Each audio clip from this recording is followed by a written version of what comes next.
শ্রী শ্রী ঠাকুরের নামে শান্তিদান। নমস্কার। শ্রী শ্রী ঠাকুরের নাম প্রসাদ থেকে আজকের নিবেদন। নেন আপনার নাম, এই নামেই আপনারে শান্তি দেবে। ডাক্তার সুধীর চৌধুরী আসামে লিডুতে কলিয়ারি কোম্পানিতে চাকরি করেন। জনমানব বিরল বনাঞ্চলে কর্মজীবনে একঘেয়েমি তো আছেই।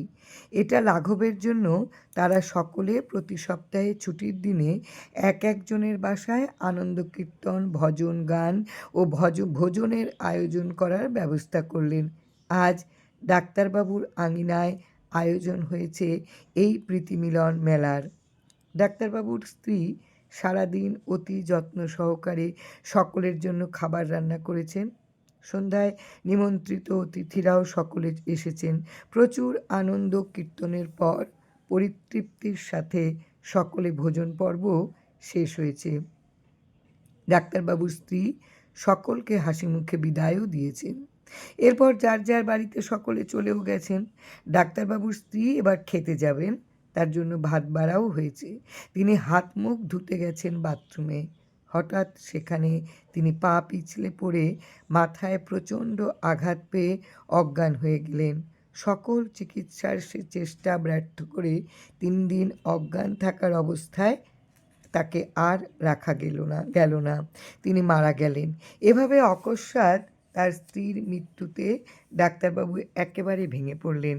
এমন সুন্দরী সুস্বাস্থ্যের অধিকারী মানুষটা কিছু না বলে কয়ে এভাবে কেন মরে গেল? আর মরে গেলই বা কোথায়? এক ভীষণ তোলপাড় শুরু হলো তার মনের মাঝে।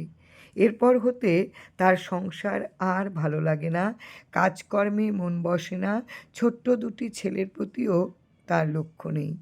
কোম্পানি তাকে বিশ্রামের জন্য 1 বছরের ছুটি দিলেন। ডাক্তারবাবু স্থির করলেন ভারতবর্ষের বিভিন্ন তীর্থস্থানে যাবেন, যেখানে যত সাধু সন্ন্যাসীর দেখা পাবেন। সকলের কাছে মর্ম বেদনার কথা জানিয়ে তার স্ত্রী কোথায় গেছেন তা জানতে চাইবেন। তিনি সুদীর্ঘ 1 বছর এভাবে বহু তীর্থে ঘুরলেন, বহু সাধু সজ্জনকে এসব প্রশ্ন করলেন, কিন্তু তার আশানুরূপ কোনো সদুত্তর কোথাও তিনি পেলেন না। মনে শান্তিও এলো না। অবশেষে ভারাক্রান্ত হৃদয়ে তিনি ফিরছেন তার নিজের কর্মস্থলে। ফেরার পথে ট্রেনে বসে এসব আলাপ হচ্ছিল এক সহযাত্রীর সাথে। তিনি ডাক্তারবাবুকে জানালেন, শিয়ালদার কাছে বউবাজার ডিসকন লেনে মতি বন্দ্যোপাধ্যায়ের বাসায় রাম ঠাকুর নামে একজন আছেন। আপনি ইচ্ছা করলে তার সাথে দেখা করতে পারবেন। ট্রেন হতে নেমে ইতস্তত মনে ডাক্তারবাবু এলেন ওই ঠিকানায়। মতিবাবুর ঘরে এসে তিনি দেখেন একজন গায়ে একটি কাঁথা জড়িয়ে শয্যায় বসে আলাপ করছেন। সামনে মেঝেতে কয়েকজন লোক বসে তার বাণী শুনছেন। ডাক্তারবাবু একটু দূরে মেঝেতে পাতানো শতরঞ্চির উপর বসে পড়লেন। তিনি মনে মনে ভাবছেন, এখানে এর কাছে কোনো কিছু জানা যাবে বলে তো মনে হয় না। ইতিমধ্যে ঠাকুর মতিবাবুকে ডেকে বললেন এনার স্নানাহারের ব্যবস্থা করেন গিয়া। ডাক্তারবাবু নিতান্ত অনিচ্ছা সত্ত্বেও গরম জলে স্নান করে আহারে বসলেন। খাবার দেখে তো তিনি অবাক। এমন অবেলায় বাটিতে সাজানো বিভিন্ন তরিতরকারি সহ অনেক কিছু। মতিবাবু তাকে বললেন, এখানে আপনার জন্য কিছুই অতিরিক্ত করা হয়নি। সকালে ঠাকুরই বলেছেন আজ যা যা রান্না হবে তার থেকে যেন একজনের খাবার তুলে রাখা হয়। আপনি সে খাবারই পেলেন। ডাক্তারবাবু ভাবছেন, তাহলে আমি কি সেই একজন? আমি আসার আগেই কেন এই ব্যবস্থা? প্রকৃতপক্ষে অন্তর্যামী ঠাকুরই জানেন তার কোন ভক্ত শ্রান্ত ক্লান্ত আর ক্ষুধার্ত হয়ে তার কাছে আসছেন। তাই এর তৃপ্তির জন্য যা যা দরকার এসব তিনিই যথাযথ ব্যবস্থা করে রাখেন। আমার হয়তো বুঝতে পারি না আমরা। এখানে আমাদের জীবনের অনুরূপ একটি ঘটনার উল্লেখ না করে পারছি না। 2005 সালে আমার স্ত্রী সহ কলকাতা হতে ঠাকুরের দিল্লির শ্রী শ্রী সত্যনারায়ণ মন্দির দর্শনে যেতে মনস্থ করি। স্বল্প সময়ে অন্য কোনো ট্রেনের টিকিট না পেয়ে অগত্যা তুফান মেলে রওনা হলাম। পথে সীমাহীন বিলম্ব আর বিড়ম্বনা দিয়ে পরদিন রাত 10টায় ট্রেন পৌঁছলো দিল্লি স্টেশনে। পথে রীতিমতন খাবার মেলেনি, তাই পেটে ভীষণ খিদে, তার সাথে প্রচণ্ড ক্লান্তি পথের। স্টেশন হতে বের হবার পর নীলিমার চোখে পড়ল হোটেল। প্রায় 2 দিন পর দেখল ভাত, তাই বাঙালির প্রিয় ভাতের জন্য মনটা আনচান করে উঠল। আমি বললাম, রাত অনেক হয়েছে, পথঘাট অচেনা, চলো আগে ঠাকুরের আশ্রমে পৌঁছে যাই, তারপর ভাগ্যে যা আছে তাই হবে। অটোতে ছুটে চললাম আশ্রমের উদ্দেশ্যে। তখন রাত প্রায় 11টা। একটু একটু শীতও পড়েছে, রাস্তার লোকজন কমে যাচ্ছে। এর মাঝে দিল্লির শ্রী শ্রী সত্যনারায়ণের বিশাল মন্দিরের সামনে এসে দেখি ততক্ষণে গেট বন্ধ হয়ে গেছে, ভেতরে কোনো সাড়া শব্দ নেই। মনে হলো সকলে ঘুমিয়ে পড়েছেন। অনেক ডাকাডাকি করলাম, গেটে আওয়াজ দিলাম, কিন্তু কোনো কাজই হলো না। অবশেষে একজনের পরামর্শে গেলাম পাশের থানায়। সেখান থেকে পুলিশের লোক এসে ফোন করে তাদের জাগিয়ে তুললেন। দিল্লি পুলিশের এহেন মানবিক আচরণে আমরা মুগ্ধ না হয়ে পারলাম না। গেলাম ভেতরে। পরিচিত গুরু ভাইরা দেখে তো অবাক, এত রাত্রে তারাই বা কী করেন। একজন বললেন, দাদা আপনারা ক্লান্ত ক্ষুধার্ত, অন্তত 4টে ভাতে ভাত রান্না হলে তা দিতে হয়, সেটা তো খেতে হবে। নিতান্ত সৌজন্যের খাতিরে আমি বললাম, না দাদা, কোনো দরকার নেই, আগে একটু থাকার ব্যবস্থা করেন, আমাদের সাথে সামান্য যা আছে তা খেয়ে নেব। এর মাঝে একজন বললেন, দাদা আজ সন্ধ্যায় আমরা দুজন বাইরে গেছিলাম, সেখানে খেয়ে এসেছি, আমাদের দুজনের খাবারটা রয়ে গেছে, যদি কিছু মনে না করেন সেগুলো আপনাদের দিতে পারি।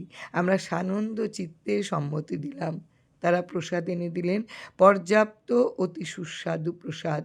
আমরা এত রাত্রে প্রাণ ভরে তা আস্বাদন করলাম, আর মনে মনে ভাবলাম, অতি ক্ষুধার্ত 2 জনের জন্য যেন ঠাকুরই কেবল 2 জনের পরিমাণ প্রসাদ রাখার ব্যবস্থা আগে থেকেই করে রাখলেন। সেদিনের ঠাকুরের অপার দয়ার কথা ভেবে আমরা আপ্লুত ও অবাক হয়ে গেলাম। আজ ডাক্তারবাবুও অবাক হয়ে গেছেন। ব্যাপারটা আসলে কি? আমার জন্যই কি এসব রাখা হলো? তিনি কি জানতেন আমি ক্ষুধার্ত ও ক্লান্ত হয়ে ফিরে আসছি? তা না হলে এসব ব্যবস্থা করে রাখলেন কেন? চিন্তিত মনে আহার শেষে তিনি আবার ঠাকুরের কাছে এলেন। অন্যরাও এর মাঝে চলে গেছেন। ঠাকুর ডাক্তারবাবুকে অতি স্নেহাদরে কাছে ডেকে নিয়ে বললেন, এই নেন আপনার নাম, এ নামই আপনাকে শান্তি দেবেন। ডাক্তারবাবুর মনে এবারও বিরক্তি আর দ্বিধা। আমি তো এখানে মন্ত্র নিয়ে শিষ্য হতে আসিনি, তবে তিনি আমার মনে অশান্তি আছে সে কথা জানলেন কি করে? ডাক্তারবাবু প্রশ্ন করলেন, তাহলে আমার মনে কি অশান্তি? ঠাকুর মৃদু হেসে বললেন, একটু আগে আপনার স্ত্রী এসে বলে গেলেন আপনারে আমি যেন একটু সান্ত্বনা দিই। ইনি বলেন কি? সে তো 1 বছর আগেই মরে গেছে। সবিস্ময়ে ডাক্তারবাবু জিজ্ঞেস করলেন, তাহলে বলুন তো তিনি দেখতে কেমন? ঠাকুর বললেন, কেন? হালকা পাতলা চেহারা, চুলগুলি কোঁকড়ানো, আর কপালে চুলের নিচে একটা কালো জরুল আছে না? ডাক্তারবাবু তো ভাবতেই পারছেন না তিনি যে হুবহু সব বলেই দিচ্ছেন, অথচ তিনি তো এর আগে কখনো ওকে দেখেননি। ডাক্তারবাবুর অন্তর হতে দ্বিধার আবরণ ধীরে ধীরে সরে গেল। তাহলে মরে গেলেও তো সব কিছু শেষ হয়ে যায়নি। আজও তো সে আমার শান্তি কামনা করে, আজও সে আমার সুখ দুঃখ প্রত্যক্ষ অবলোকন করে। তাহলে মরে গেলেও আত্মার সম্পর্ক থেকেই যায়। দয়ানিধি ঠাকুর এবার মধুর মধুর ভাবাবেশে ডাক্তারবাবুর প্রাণের নাম সুধার পরশ দিলেন। ডাক্তারবাবুও নির্দ্বিধায় প্রশান্ত মনে নামাশ্রয় নিলেন। মহানামের পরশে মিটে গেল তার অন্তরের জ্বালা, চলে গেল মনের সব অশান্তি। এবার তিনি স্থির করলেন কর্মস্থলে চলে যাবেন। তিনি চলেও গেলেন।